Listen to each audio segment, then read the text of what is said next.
To that. I wanna swim with the sharks. All right, we're live, guys. Get Oh ready. man, The we're spread is live. about Look to at deliver some this. massive value. Let's go.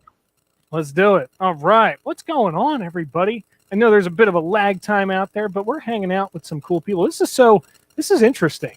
Usually this room's all filled up, but today I'm just hanging out with all of you. So, first things first, I want to get a disclaimer out of the way for everybody. I'd like to let you know that I am not an attorney or an accountant. I'm giving advice based on my experiences and successes. I do not claim that anything in this presentation is legal advice, estate advice, or tax advice. So please feel free to check with your accountant or attorney before using any of the techniques discussed in this presentation or any techniques I ever discuss with you. Real estate investing has inherent risks, and these should not be taken lightly. Any claims made in this presentation are my results or the stated results of students. Your results may differ. Results are also based on effort. I promise that if you do nothing, your results will be nothing. If you actively learn and participate in any programs, your chances of success will increase dramatically, but are not guaranteed. And like with any program designed to help your financial success, you need to be prudent and responsible for your actions. So what are we talking about today? Today, I want to talk to all of you about making money and having fun. So we came out here today to a real estate investing expo, but I kind of want to go a little bit off of the real estate path, but I'm going to keep it investing based as we go through here. But I want to talk more so about what it is you like to do and where you actually fit in this real estate puzzle, because there's a lot of pieces out there and a lot of ways that you can play this game and you can do this out there. But what way really works for you? That's what I want you to think about, because what I really want to do is I want to help you bridge this gap, right? Bridge a gap between your passion, the thing that you love doing, and of course, your prosperity. So that we're making money and we're having fun and we're creating that alignment between both so that we can achieve success with everything that we do. So let's talk about first how to find your passion. So here's the question that most people ask all the time. When looking for their passion, someone will come up to you and they'll ask you, what do you want to do? And that's the worst question anybody can ask you, because if you knew that, you wouldn't be here looking for the thing that you want to do. So what I like to do is actually ask a different question. And that question is, what are you already doing? Because here's the thing. We all gravitate towards the thing that we like to do. We all have something that we like to do, and we're probably already doing it somewhere in our life. We just either don't have the capacity to see it or don't understand how we can turn that into a money-making venture or into an actual business. So let's start changing the question and start looking. Develop that high level of self-awareness and figure out what is it that you're already doing that you want to implement into your real estate investing business. And then once you figure that out, then you just start asking yourself the question, how can I do more of this? And more importantly, how can I monetize it and then start doing it more and monetizing it more and making it grow and grow and grow and getting it even bigger? So there's 4 types of people in this world out there. The first type of person are people that I'm sure all of us know. And by the way, I know everybody's out there. So if you're out there and you're watching and you know somebody who's making a ton of money, but they're absolutely miserable, they're filling out this top quadrant over here, just give me a little yes down in the comments, or a little thumbs up, little likes, some happy faces, whatever you guys got on your end to kind of put in there, right? Perfect example for this quadrant is my brother-in-law. My brother-in-law is making a ton of money at his job, but he absolutely hates his job. And I'm sure we all know somebody who's in that type of a situation. The second type of person are people who aren't making that much money or really any money at all, but they're having tons of fun. Right? They're out there, they're living life, they're enjoying it, but they don't have the sustainability financially to keep that going.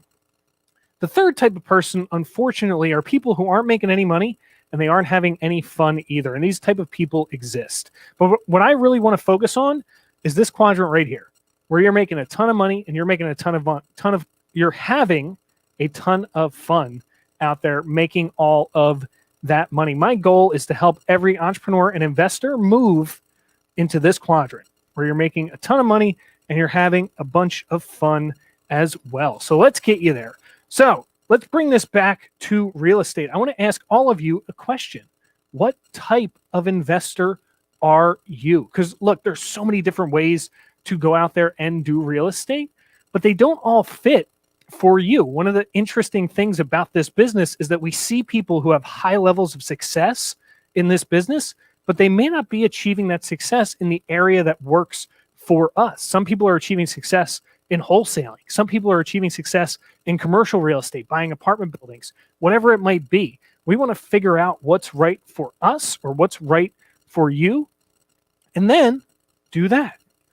So first thing, I want to break down the 4 main types of real estate that are out there, the 4 basic ways to get into this game. Now, I know there's a lot more, and I'm sure you've probably heard a bunch of different ways tonight throughout this entire expo, but let's go over the basics. First one is wholesaling, which we're going to talk about in a minute. Second is fix and flip. Now, you notice there's a line down the center, that green line. Wholesaling and fix and flip real estate is transactional-based real estate. What does that mean? That means that you're making earned income on this side of the line. So basically, this is similar to a job where once you do a wholesale deal, the only way you're making money again is by doing another wholesale deal, right? You wholesale one, you got to find another one, you got to do another one. Same thing with fixing and flipping. Now, fixing and flipping, typically the checks are much larger, but same deal. Once you finish one fix and flip, you got to get on to the next one. Finish one, get on to the next one. Now, let's jump to the other side of the line. On the other side of the line, we have buy and hold investing, rental properties. And then we also have notes, which is money lending, raising private money. I'm sure you saw Larry's presentation earlier today on raising money. And this side of the line is passive income. So this is where you're waking up in the morning and your bank account is filling up with checks, right? Rent checks on the first of the month, or lending checks, money lending checks, notes coming in multiple times a month, maybe once a week, whatever schedule you have it based on. So this is the difference between passive income and earned income. On this side of the line, where passive income is, you're building something, you're creating something, and then you're setting it and forgetting it. You're leaving it alone, and it's pumping out cash on a continual basis. Now, let's break down each one. So here's a basic understanding of wholesaling. So this guy right here, this is Old Man Miller, right? So Old Man Miller is going to be our seller in this example. Old Man Miller has a house, and let's just say, for argument's sake, he wants $20,000 for that house. Now, you come in, you decided you want to be a wholesaler. You want to get into the wholesaling game of real estate. So you send out some marketing, you put out your flyers, whatever it is, your bandit signs, all your stuff is going out, and you find Old Man Miller. He tells you he has a house. He wants to get $20,000 for this house. So you say, hey, listen, I'll give you $20,000 for your house. That's great. Let's sign an agreement of sale right now to put this house under contract for $20,000. Now, here's the backstory, and the part that Old Man Miller doesn't know is that you, as this wholesaler, you actually declared bankruptcy yesterday. So you don't have $20,000 to buy this house, but you do have something of value right now. And that thing that you have of value is that contract. So you have an agreement of sale, a contract, which you now have equitable interest in his property for. So what you're going to do as a wholesaler is you're going to take that contract and you're going to market it for sale for $30,000. So now you go out and you find a buyer. You make sure that your buyer is qualified and they're able to do this deal. They're able to get a loan or they're able to close on it. And then you assign that contract for, in this case, $10,000. You assign the contract to the end buyer. So let's watch the transaction as it happens. The house goes to the end buyer. $10,000 goes in your pocket for orchestrating this transaction. And then $20,000 goes to Old Man Miller. So this is how wholesaling works. And like I said earlier, the way that you build a business out of this is by finding multiple Old Man Millers out there or multiple sellers to do this with. So once this is done, I got to take a part of that $10,000, reinvest it into my next wholesaling deal, and do this over and over and over again. And like I said, for many people, this works. For other people, it doesn't. Let's answer a few quick questions on wholesaling that I get all the time.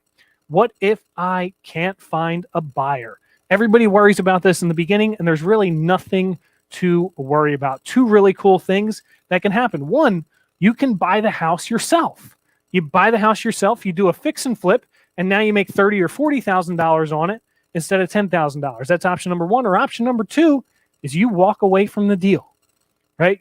You need to have specific contracts and make sure that your contracts are written up the right way. And 2 places I would recommend get contracts that are written up the right way. Number 1 is contact your local real estate lawyer, or number 2, and my more biased suggestion is come to Investor Schooling, where we have all of the contracts for you that you can use already done for you.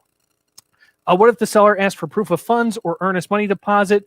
Again, this is an obstacle that you're putting up in your way that hardly ever happens. And if it does happen, all you do is put a check in the title company and leave it there for every wholesale deal that you ever do, and you're covered at that point. Can I still wholesale if I have a real estate license? I love this question. I get it all the time from real estate agents and realtors all over the place. Yes, you can still wholesale if you have a real estate license. You just need to add one line when you're speaking to the seller. And that line is, hey, Mr. Seller, I would like to let you know that I am a licensed real estate agent in the state of wherever you're at, Pennsylvania. However, in this transaction, I am not acting as a realtor. I am acting as a buyer. If you add that one line into all of your transactions, you're good to go. How can I show up to closing with a buyer? Again, this is another obstacle that we need to overcome. But when you're at the closing table, if the seller asks a question about this third person being at the closing table, just say whatever it is you want to say. One of the easiest ones is, this is my business partner, because technically in this transaction, they are your business partner. They're partnering with you to make this transaction come together, right? And then how can you show the property when someone else is living in it? Again, another thing to overcome, but you can bring things up like I have appraisers coming, I have an inspector coming to look at the property, I have contractors looking at it, and just working around these obstacles, right? You got to turn your obstacles into opportunities to make that $10,000 at the end and really do whatever it takes. And the reason why I like to bring this up and bring that slide up is because I want people to understand fully how each of these work. Now, let's jump into fix and flip. Here's what a lot of people will think as they're entering into this industry. They'll think about what they see on HGTV. On HGTV, when we have a fix and flip, right? They say to us that the price is $50,000. You're going to be able to rehab the house for $30,000. And if you sell it for $100,000, that means that you made a profit on that house of $20,000. Guys, don't get caught in this. Let's look at more of a reality on this and how it actually works. Because once again, we're making earned income from both wholesaling or fixing and flipping. However, fixing and flipping gives us the opportunity to make a bit more money in these transactions, but it's also a bit more work because we're actually buying the property now. So it's always best to start from the top and work your way down. What is my sale price? How much am I going to be able to exit this deal from at the end? If I'm going to be able to sell it for $100,000 and I'm able to buy it for $50,000, I'm subtracting that. Subtract out 50 grand. Then I need to subtract out my closing costs, which in this example is incredibly low. You can tell this obviously isn't in Philadelphia. $2,000 closing costs, just for an example basis. Then a $30,000 rehab, we got to subtract that out. $10,000 for carrying costs, because this is what a lot of investors forget about, is they forget about the fact that they're holding on to this property for 3, 6, sometimes 9 months, sometimes even a year before they get the chance to sell it. And they have to pay for utilities in that time. They have to pay taxes on the property. They have to pay insurance. Sometimes they have to pay for a security system or whatever else comes along in that time. We also want to pay a realtor to sell this property for us. And a lot of people will ask, what if I'm the realtor myself? You can do that. But remember, the title of today's presentation is, what type of investor are you? And if it doesn't fit your personality profile or anything that you do to be a realtor, then you should be hiring this out to somebody who sells houses, someone who's a real estate agent, and it fits for them. Because again, it's about not just making money on this deal, but it's about having fun as well. We want to be able to do both of those things. And if that means bringing somebody else into the equation who's already a professional, definitely do it at that point. So we got to pay them a commission for bringing them in. We also have to pay transfer taxes on the property, right? We also have to pay most likely a seller's concession or a seller's assist on this house as well. So the reality of things is that this house that HGTV told us was a great deal is actually going to end up being a negative $3,000 profit for us as we're going forward. Here's the solution. Here's how we do it the right way. So starting from the top, we have a $100,000 sale price. Then we don't know what we're going to purchase it for yet. We're saving our purchase price for last. At the end is when we're going to figure out how much we can buy it for. So we subtract out everything the same. $2,000 closing costs, $30,000 rehab, $10,000 carrying costs, $6,000 realtor commission, $2,000 transfer tax, $3,000 seller's concession. And then we want to come up with our profit. How much do we want to make off of this property? If we want to make $20,000, that means that we need to buy this property for no more than $27,000. That's our maximum allowable offer on this property. And again, the reason I want to go through these is so that you can clearly see how each area of real estate works and then best define which area works best for you. Because remember, this all comes down to what works for you, what you like to do, and what you want to do in this industry. For instance, for me, I didn't like the earned income side of that real estate equation. I never really wanted to be a fix and flipper. I never wanted to be a wholesaler. I liked passive income. Passive income was more what I was into, and I recognized that about myself. And so I focused on the next type of real estate, which is buy and holds. Now, for buy and holds, I'm going to use a hypothetical example. Let's say that we have a 10-unit apartment building, okay?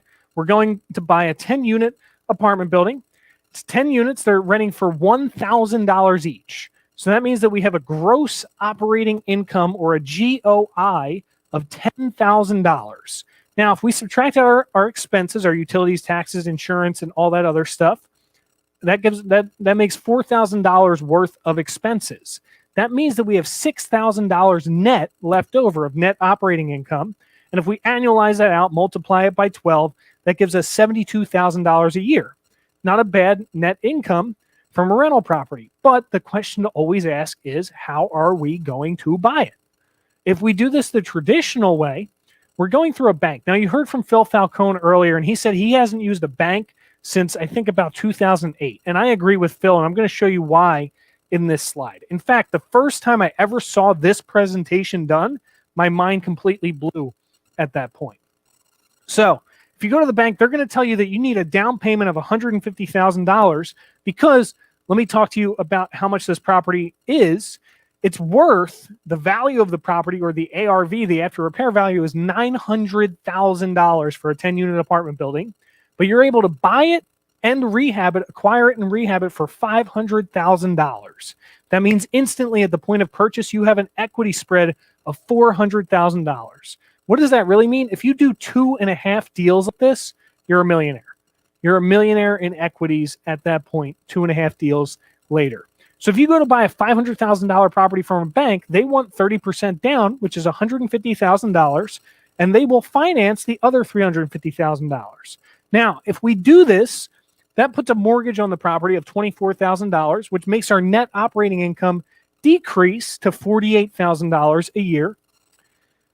But let's check out our return on investment. So our cash on cash return, which is basically our annual return, which is $48,000, divided by the cash invested, which is $150,000, that gives us $48,000 divided by 150 is 32% cash on cash return.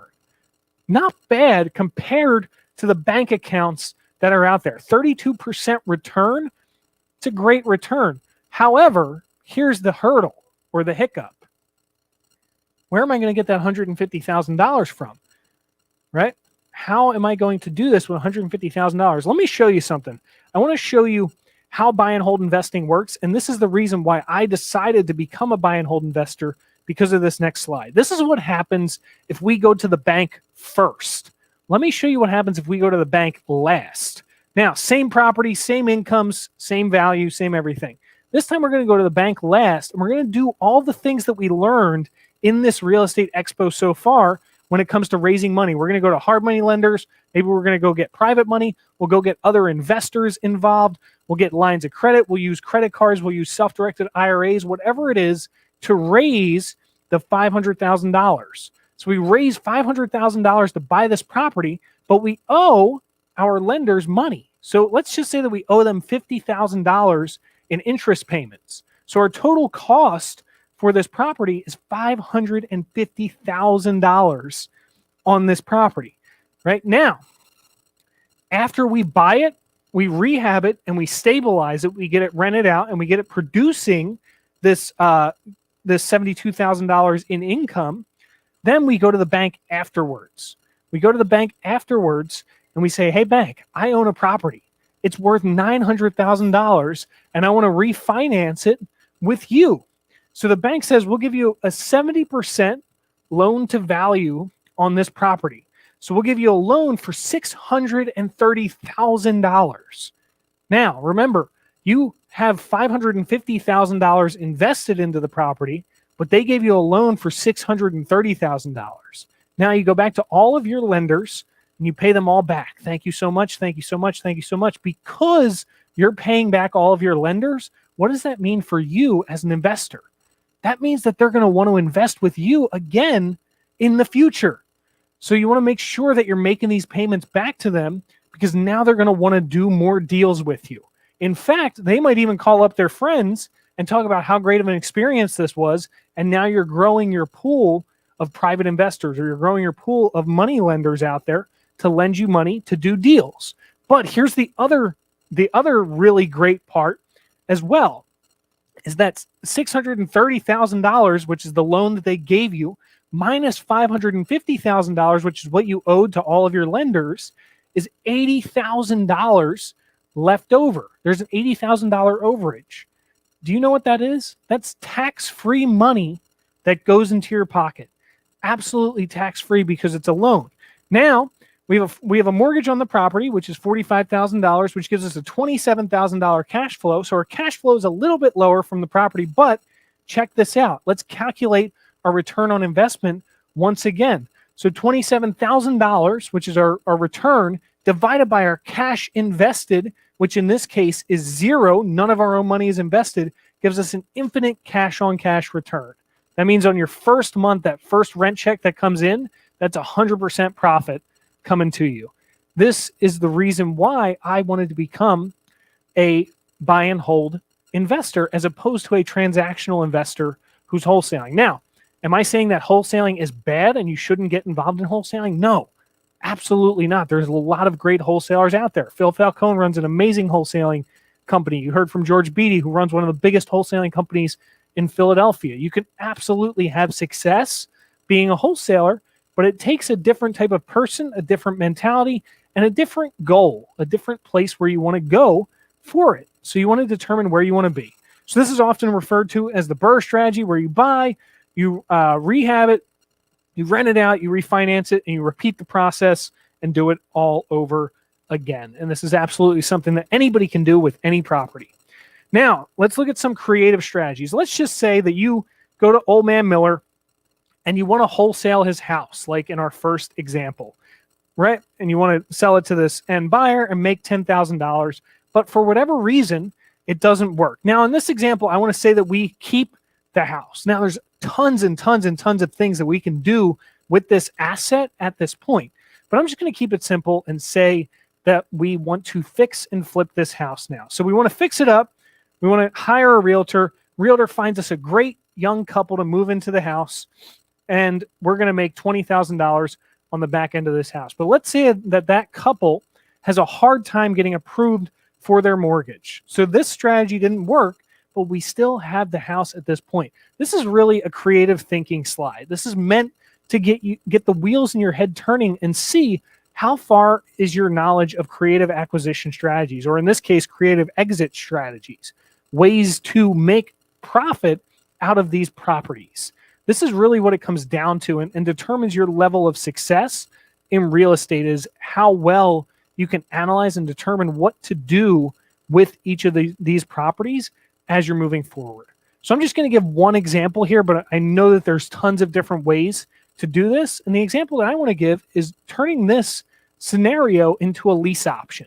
So you call up the realtor, you say, I'm going to get you paid twice, and we're going to do a lease option with this property. You talk to the couple and you say, listen, you guys give me a NROC, a non-refundable option consideration of, I don't know, pick a number, $10,000 down, and then you'll rent the property from me for $1,000 a month. Okay. Now, the realtor takes one of the rent payments. So when they move in, they have to pay first, last, and security. You pay one of those to the realtor when they move into the house. This is you paying the realtor twice so that you can get access to their clients. Then a year later goes by, and these tenants have been paying you cash flow every single month, renting out your property. A year later, they get approved for their mortgage. Everything gets straightened out, and you pay the realtor the second time to sell the house. You get that sale transaction going on, and the house finally goes to the couple. Again, the idea is the better that you understand creative acquisition strategies, the more you'll be able to determine where you fit or where you really want to fit in this industry. So let's keep on going forward here. Now, there's 3 keys to real estate investing. One of them I already named. The first one is finding properties. This is all you need to do. If you only needed to do 3 things in real estate investing to be successful in this industry, these are those 3 things. You need to be able to find properties. You need to have strong marketing and be able to market well so that you can find properties and get in front of sellers. It's not as simple as just calling realtor signs, but it's actually getting in front of sellers and being able to find those properties. Once you find those properties, you need to be able to analyze them. And analyzing properties includes understanding creative acquisition strategies, not just the math. And then third is being able to raise the money, being able to find money for your deals to complete these deals and get them all done. So these are the 3 keys to getting into any real estate. Now, let's break each one down. First one is finding properties. How do you find properties? There's 1,000,001 ways to market. You can put out bandit signs. You can put out postcards. You can put out flyers. You can put out direct mail. You can do cold calling, right? But the thing that I really want to talk about is picking a pocket, because here's the thing. You can't hit a target that you don't have. If you don't have a target to aim at, you're never going to hit it. So you got to have some kind of target to aim at. Here's the best way that I ever found to pick a pocket, and I learned this from a gentleman named Nick Tang, who's actually running tonight's meeting. So thank you for this, Nick. Here's what you do. It's super simple. Every one of you are going to do this after today's Expo is over. So after you're done watching this, here's what I want you to do. Go onto Google and look up a median income map of the area that you want. It could be Philadelphia. It could be Bucks County. It could be Montgomery County, Delaware County, New Jersey, New York, wherever you're from, whatever area you want. And here's what you want to find. This is a picture of what the map looks like. It looks similar to this. So it's color coded. And each of these colors represents different income ranges. So what you want to find is not a really low income range. A lot of people think that that's the simple answer, but it's not. You want to find a medium income range, somewhere that's kind of mid-range. It's not super high median income. It's not super low. But here's the key. This medium income range needs to be surrounded by higher income ranges. One of the reasons why I picked Germantown back when I first got involved in investing is because of this. Germantown has Mount Airy right above it, which is double the income, which has Chestnut Hill right above that, which is an even higher income, which has Springfield right above that. It has Roxborough right next to it, which is double the income of Germantown. So look for something like that, where they have a mid-range income. It's not super low, but it's also not super high either, but it's surrounded by all of these areas that have a high range income, because the thing to remember is that gentrification moves. What's the hood today will be the ritzy neighborhood tomorrow, and vice versa, right? So you want to remember that, and you want to catch something that's on the end of that wave. So when you can pick your pocket and you give yourself that target, it makes it that much easier to find properties, regardless of what your marketing strategy is. Now, marketing strategies, of course, they still need to be tweaked. They need to be messed with and finagled with to kind of get exactly the right thing going on in there.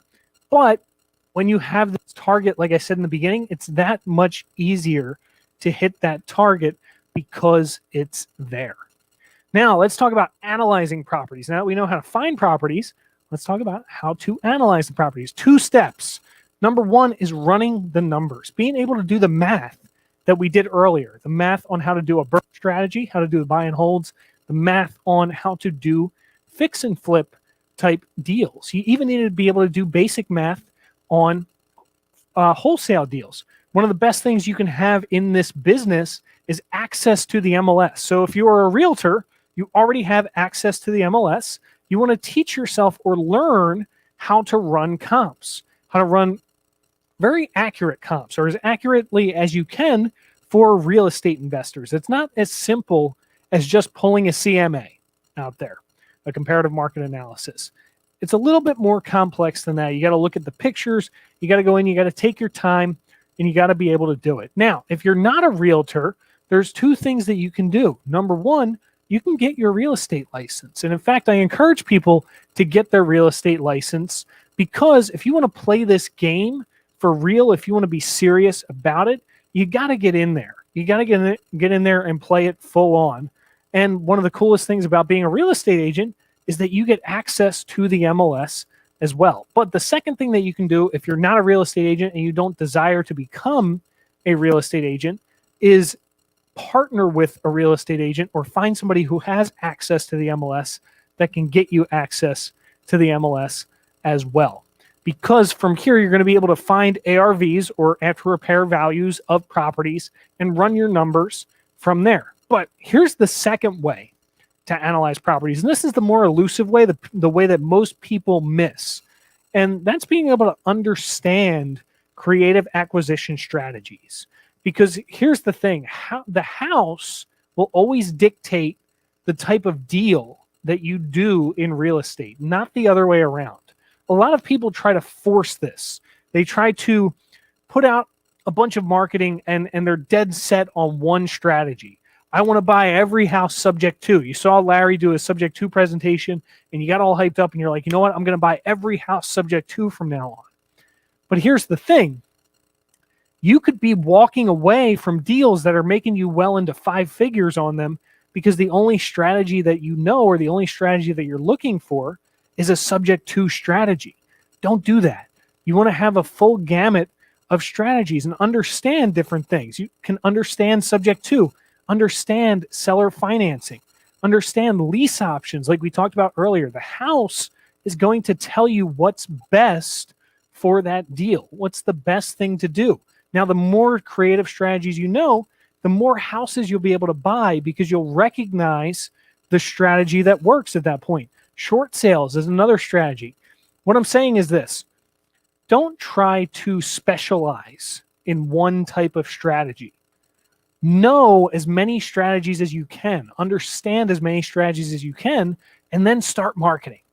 Start putting the marketing out. Pick your pocket, put the marketing out, and when houses come to you, now you'll be able to walk through that house and see 3 or 4 possible ways of buying it. The best way, the second best way, the third best way, and the fourth best way of making money, making a profit off of this property.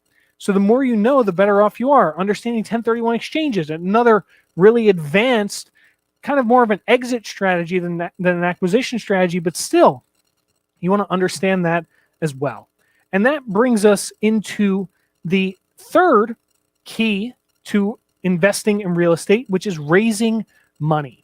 Now, there's one word that everybody needs to know when it comes to raising money, raising private money, or any kind of money out there. And that word is arbitrage. Arbitrage is one of those fun words where when you fully understand it, it'll start to change your relationship with money. But most people don't understand it, so let's break it down real quick. This is the really complicated, bad definition that I got off of Google for arbitrage. So the simultaneous buying and selling of securities.